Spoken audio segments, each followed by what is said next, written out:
Find बोला है total surface area of a cube. Cube की बात कर रहे हैं तो मैंने ऊपर लिख दिया कि बात कर रहे हैं हम लोग क्यूब की। क्यूब का टोटल सरफेस एरिया ढूंढने के लिए बोला है।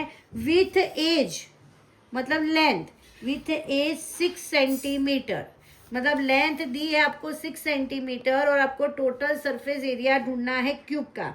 Total surface area of cube की फॉर्मूला है 6L²। क्या है total surface area of a cube? 6L²।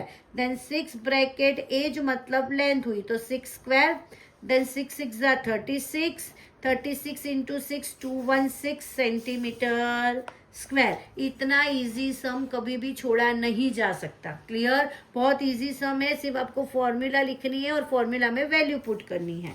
36 number का सम, 36 नंबर के सम में बोला है the height and the diameter of the base of cone. बात की है कोन की, बराबर। Height and diameter of the base of the cone are 6 and 5 centimetre respectively, 6 and 5 centimetre respectively.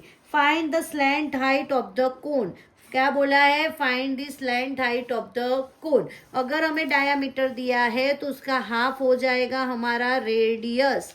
Clear? और हमें ढूंढनी है length of the cone. Clear? अब आपके पास फॉर्मूला होगी, मुझे लगता है तब तक आप लोगों को फॉर्मूला याद